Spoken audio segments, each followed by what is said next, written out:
আসসালামু আলাইকুম প্রিয় ভিউয়ার্স। ইতিমধ্যেই আপনারা জানেন যে ভারতকে ট্রাইব্রেকারে 4-3 গোলে হারিয়ে সাফ অনূর্ধ্ব-20 চ্যাম্পিয়নশিপের ফাইনাল নিশ্চিত করল জুনিয়র টাইগাররা।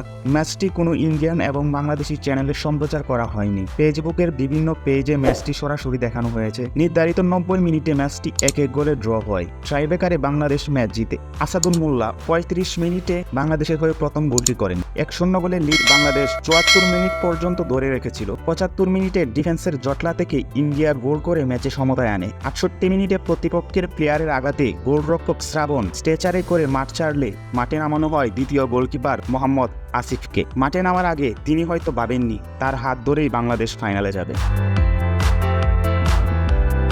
আসিফ 17 বছর বয়সী গোলরক্ষক, খেলেন বসুন্ধরা কিংসের হয়ে। তার দুর্দান্ত সেভে ভারতকে হারিয়ে ফাইনালে উঠল বাংলাদেশ। ইন্ডিয়ার বিপক্ষে আসিফ 2টি পেনাল্টি সেভ করেন। প্রথম পেনাল্টিটা আটকে দিয়ে প্রতিপক্ষকে চাপে ফেলে দেয়। বাংলাদেশ 4টি পেনাল্টি শুট আউট নিয়েছিলেন, 4টিতেই গোল করতে সক্ষম হয়। ইন্ডিয়ার 5 নম্বর পেনাল্টিটা সেভ করে বাংলাদেশকে জয়ের আনন্দে ভাসান আসিফ। ইন্ডিয়াকে হারানোর পর জুনিয়র টাইগাররা মাঠে সেজদায় লুটিয়ে পড়েন। গ্যালারিতে থাকা বাংলাদেশি দর্শকদের সাথে জয়ের আনন্দ ভাগাভাগি করেন। টাইগারদের ফাইনালে প্রতিপক্ষ স্বাগতিক নেপাল। আশা করি নেপালকে হারিয়ে শিরোপা জিতে দেশে ফিরবে বাংলাদেশ।